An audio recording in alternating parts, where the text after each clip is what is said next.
President Trump threatens to shut down Twitter after the left-wing activists disguised as fact-checkers flag his tweets. It's right. In the midst of this escalating war with big tech, President Trump is exposing how the social media censors are actively weaponizing so-called facts to push a leftist political agenda. We're going to take a look at the latest from President Trump, and we're going to see what's really behind the weaponization of facts and how it exposes these censors to be the frauds that they really are. I think you're going to absolutely love it. Greetings, everyone. Dr. Steve here with you. Awesome to be with you as always. If this is your first time here at this channel, we post 2 videos a day analyzing current events in light of some super awesome conservative trends so you can live in the present in light of even better things to come. So if you haven't already done so, make sure to smack that bell and subscribe button. It'd be an absolute privilege to have you as a regular part of this channel, where each and every day we have the privilege of celebrating together the inevitable collapse of left-wing globalism and the unstoppable rise of a new conservative age. So let's begin with our video chat question of the day, shall we? Do you think he's going to do it? Do you think Trump will shut down Twitter? Let us know in the comments section below. Do you think he's going to do it? Or do you think he should? Should Trump shut down Twitter for its blatant censorship against conservatives? Now that Trump himself is the victim of the censorship that so many of us are concerned about, he may very well be on the path to taking down the cancel culture of these left-wing activists. But first, before you do anything else, make sure to click on that link below and head on over to my special website for My Patriot Food Supply. Now, with all the quarantines that are, well, they're finally lifting, which is beautiful, but with all those pictures of those empty shelves that we've been seeing as a result of the coronavirus, it really is such a relief to know that we have such good friends over at My Patriot Food Supply. Again, they're simply the best. They've been with us for so long. They're a supporter of this channel, and there's frankly never been a better time to stock up on an emergency food supply, and no one makes that more ridiculously easy and affordable as My Patriot Supply. Their food kits last up to 25 years in storage. They include breakfast, lunches, and dinners. And best of all, they got a guarantee policy that will knock your socks off. And if you act now, you can save $100 off a full 4-week emergency food supply when you click on the link below to go to my special website. You heard that right, 100 smackers off. So don't wait, click on that link below, save $100 off your very own 4-week emergency food supply today. All right, gang, let's dive right in here. President Trump minced no words in his response to Twitter's latest antic of putting a warning label on Trump's tweet on mail-in ballots. Now, as I'm sure you all know, the Democrats are obsessed with mail-in ballots, which are demonstrably prone to cheating and forgery and the like. But whatever the Democrats are for, it's the job of big tech and the mainstream Marxist media to shill for it. That's their job. It's called the swamp. Big tech and the mainstream Marxist media are the communication wings for the Democratic Party, and there's simply no left-wing cause for which they will not shamelessly shill for. And we'll see why in a minute. But so mail-in ballots are the new gimmick being pushed by the left, and Trump responded by tweeting out, "There is no way, zero, that mail-in ballots will be anything less than substantially fraudulent. Mailboxes will be robbed, ballots will be forged and even illegally printed out and fraudulently signed. The governor of California is sending ballots to millions of people, anyone," which is, by the way, demonstrably true. A 2005 bipartisan report authored by the Commission on Federal Election Reform. It was actually chaired by Jimmy Carter. They concluded that absentee ballots remain the single largest source of potential voter fraud in the nation. This isn't even controversial.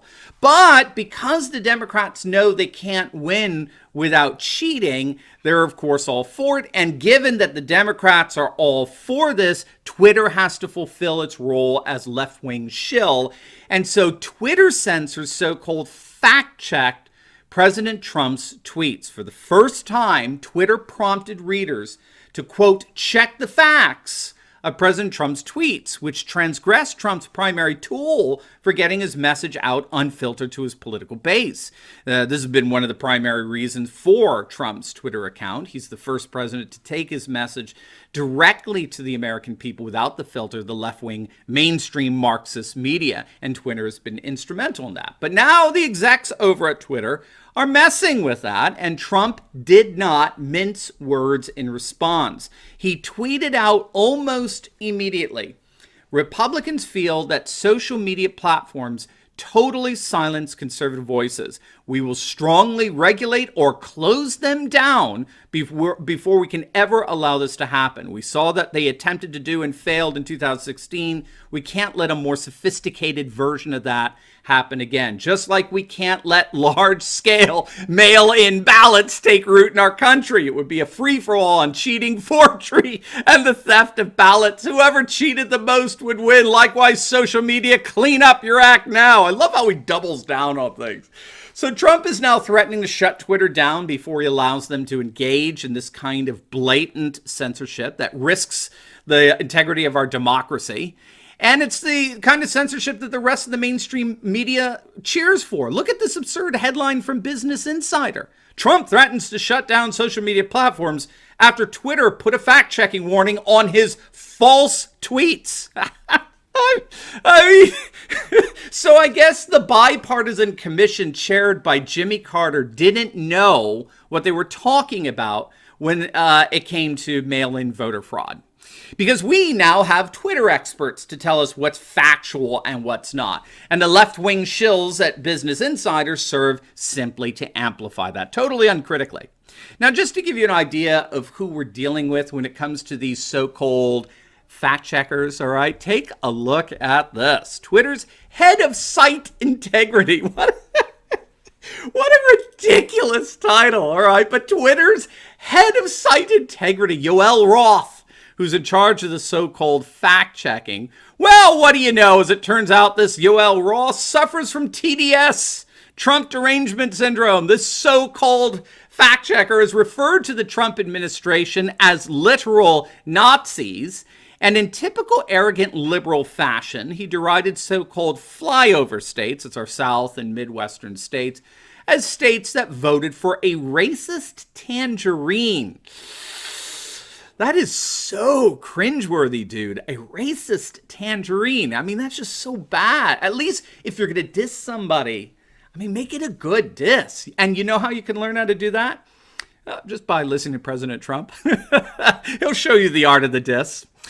But I think that this attempt to try to weaponize facts, the weaponization of so-called fact-checking in order to push a clear leftist political agenda, I think we have to understand that it actually has a bit of a history to it. It's a rather ironic history, but one that I think sheds some clarity to why we're seeing this propensity towards the weaponization of facts, as well as further exposing the left for being the totalitarian elite that we all know they've become. Scholars recognize that we can actually pinpoint what we call facts or indicators when they came into existence. One of the things that's so interesting in the history of and theory of knowledge is that there was actually a time when you didn't talk this way, right?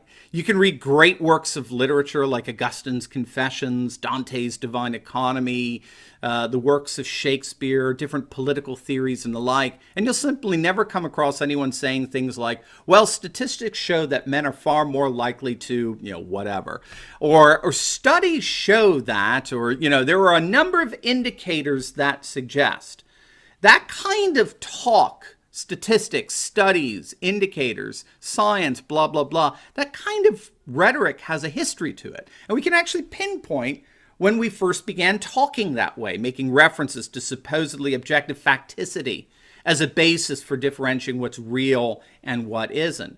And scholars point to statistics first being cited in Europe during the 1820s and 1830s. And it corresponded with the founding of the French Republic, because the French saw statistics and what they were calling facts as indispensable to the very transparency necessary for a functioning democracy. Remember, before the founding of the Republic, it was widely believed that kings and bishops had a special form of knowledge divinely given to them in order to rule effectively and faithfully over the people.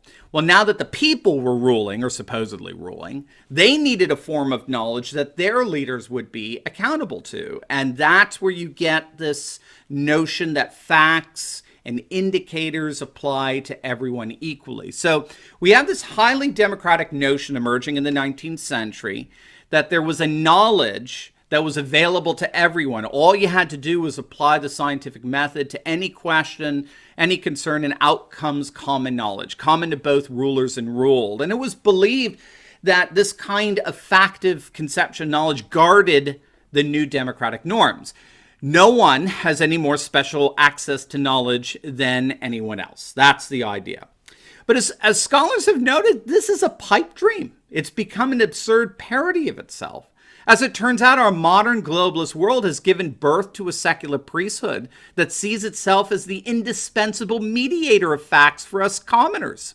While we may like to tell ourselves that facts are the same for everyone, as it turns out, what actually constitutes facts is largely determined by a small class of ruling elites who supposedly are the only ones who have the expertise to reliably convey to us what's factual and what isn't.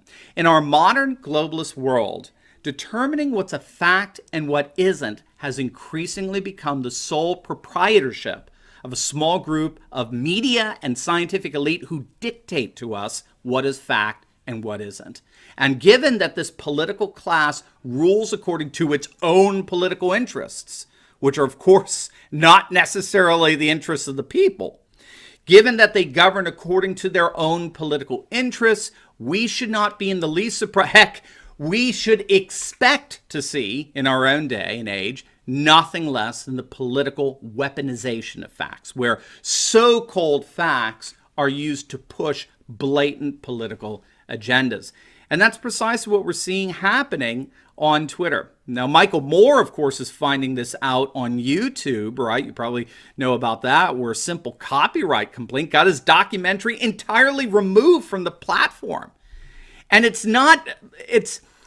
so bizarre if you think it through, because where were these fact checkers when the media was pushing a Russian collusion hoax for the last 3 years? All we heard from our self-designated, self-anointed guardians of facts and objectivity was how President Trump colluded with Russia to help him win the 2016 campaign. Where were the fact checkers back then?